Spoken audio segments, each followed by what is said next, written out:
Hello hi नमस्कार जय जगन्नाथ सांग मैंने आपण मैंने समस्त केमती अच्छा मु तो बेस भल अच्छी आज आसी मु आम गाँव में होता मेला देखापी आमर ए मेला को कहती राहस मेला। आपण मैंने तो जानी कटक रे जमती बाली यात्रा फेमस सेमती आम एपट अंडे मार्केट रे राहस यात्रा पूरा फेमस। एठी सबू कृष्णकर सबू लीला सबू दृश्य करा जाय थाए। प्रभु श्री कृष्णकर सबू अवतार एठी चित्र आंका जाय थाए। एठी हेजी देखंतु कारागार रे जो कृष्ण भगवान सबू दर्शन देइथिले वसुदेव को सेठागर चित्र अछि बहुत सुंदर देखा जाउछंदी। आउ एपट रे अछि देखंतु केते सुंदर मूर्ति अछि। एठी अछि वृंदावन रे श्रीकृष्ण गोपी और गौ माता को अग्नि उद्धार करथिबा चित्र एठी अछि केते सुंदर अछि। आउ एठी कोन अछि चलंतु देखि नबा। भगवान श्रीकृष्ण एठी उद्धार करिसंती उटे असुर ना लिखा जायछि बच्छासुर। बच्छासुर को उद्धार करथिले प्रभु श्रीकृष्ण।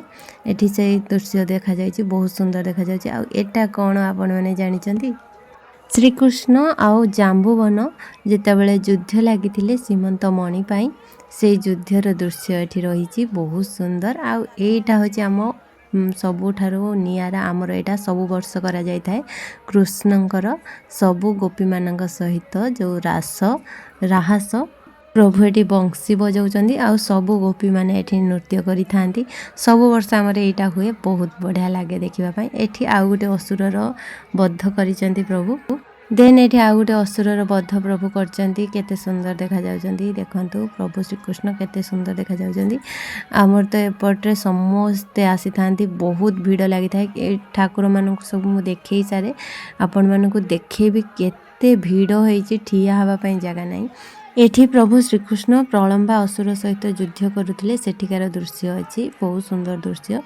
देन आपण मानकु आहु मु देखौची आउ आगु को कोन अछि। एठी तो बकासुर आपण माने जानि पारथुवे बकासुरर युद्ध जो बकासुर असुर को जो मारी थिले सेई बेलर एटा दृश्य अछि बहुत सुंदर दृश्य। आउ देन मु आपण मानकु एपटर दृश्य देखौची केते सारा लोक टिके हमर एठी जागा टिके शॉर्ट सेथि पाई माने ठिया हवा पाई जागा मध्य मिलेनी किंतु बहुत सारा लोक एठी तो बेसी समय ठिया ही हबनी।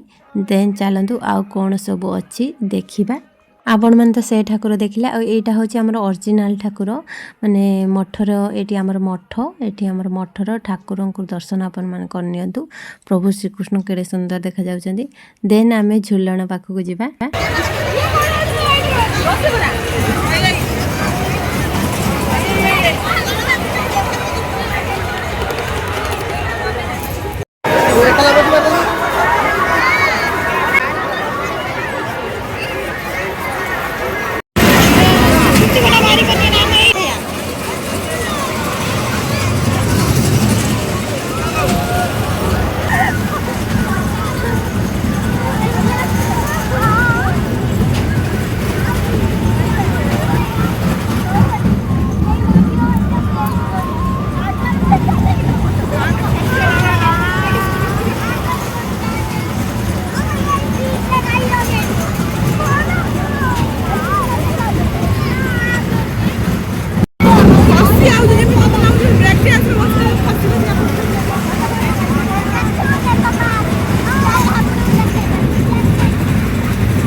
ଆଉ ଯୋଉ ପିଲା